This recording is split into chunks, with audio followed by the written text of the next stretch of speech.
Hello, Joe, aka Mark, and welcome to the second Wiccan Teachings Wicca.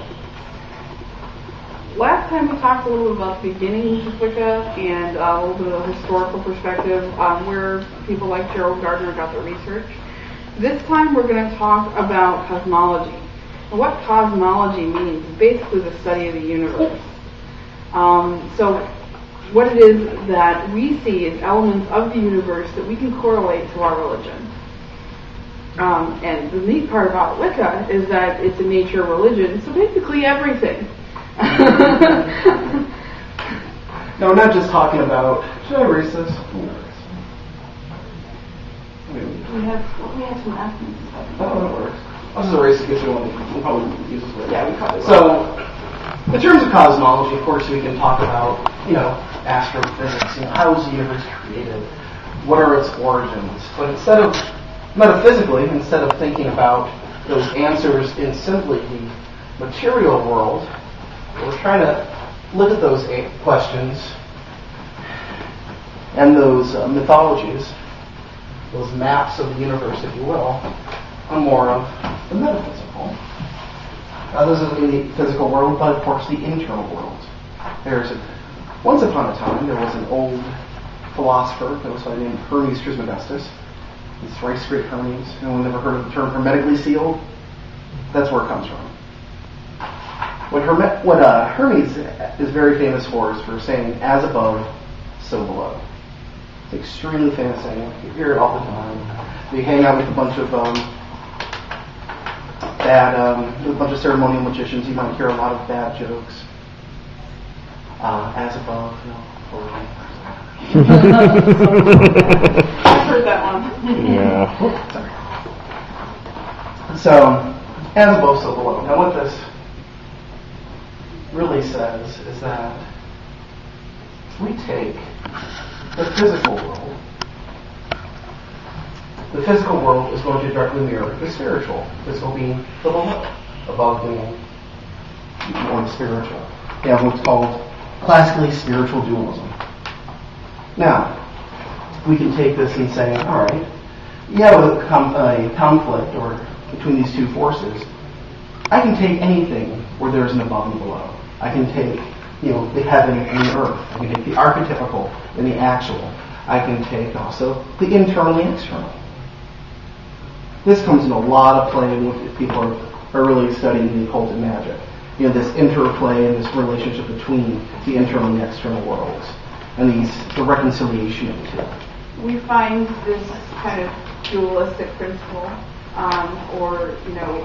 polarity principle in lots of different religions. If you look at the yin and yang of Taoism, and as above, so below, in different, in Wicca and Neo-paganism, where you have the god goddess, you get a lot of different correlations between things that are opposites but yet complement each other. So yeah, going back to pretty standard Wiccan duotheistic theology. You could say, you have the sun god, the above, and the earth goddess, which is literally above and below.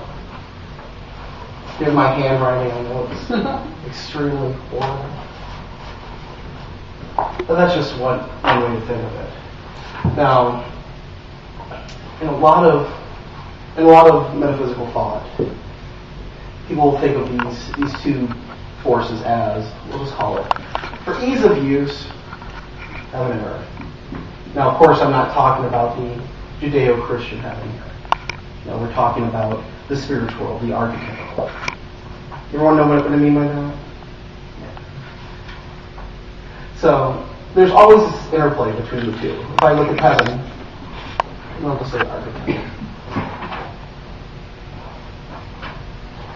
Then there's going to be this interplay. If I think of chair, the archetype of chair, if I'm a furniture maker and I'm making a chair, as I'm going from the thought in my head of a chair to the physical chair that I'm going to sit on, that you're sitting on right now, well, there's going to be this descending current. There's going to be this pattern of creation. Okay? Now, however, the same. This isn't just a closed system. Things just aren't being created. Say, of course, things are being destroyed or transformed, but more so, to use a Buddhist concept, things are also liberated. If I'm on the earth, I think we're on the earth, right, Anastasia? Yeah. Are we on the earth? So let's pretend. Let's pretend we're on the earth. Earth is also, our reality. Exactly. So, when we talk about archetypes, and heaven, versus earth and reality, we're talking about those things that can be, manifested or activated in reality. The actual. So let's say something. Here's an example. Let's say I'm in the actual world. Something happens to me. Let's say I lose my dog Spot. Spot got run over, right? Poor Spot, right? I'm sad, but I'm also a blues musician, and I want to translate to my audience how upset I am and how much I'm grieving about Spot. So I can take my actual experience, and it becomes something more of the archetypical world. It becomes abstract. So these two forces are constantly happening. Let's see. Another good idea, I think, when it comes to archetypes and stuff like that, anybody who's read Plato. I don't want to get too dry into Plato, but Plato talks about shapes and geometry. And we talk about the perfect circle. We all know that there are things like, that look like a circle, but are they actually a circle? A circle being, the definition of a circle is a point where all the sides are the same distance from that point. So can we create a perfect circle, or is it just in our minds? And how do we liberate that? How do we manifest that? There are some, so when we draw the circle, the idea is to get it to be as close to the archetype as possible. Now, taking that and extrapolating to the internal and the external worlds, let's take this, we'll have an earth, okay? Let's say H-E. And let's put it on its side. Now, if I'm talking about not heaven as in the abstract world, I'm talking about the archetypes, like my thoughts of something versus the actual world. Well, then I can replace that archetype with me in my internal world, and the earth is that external world. Pretty easy, huh? Amazing at what 90 degrees from you. So you can easily take that old Hermetic axiom into the internal and external worlds. Make sense?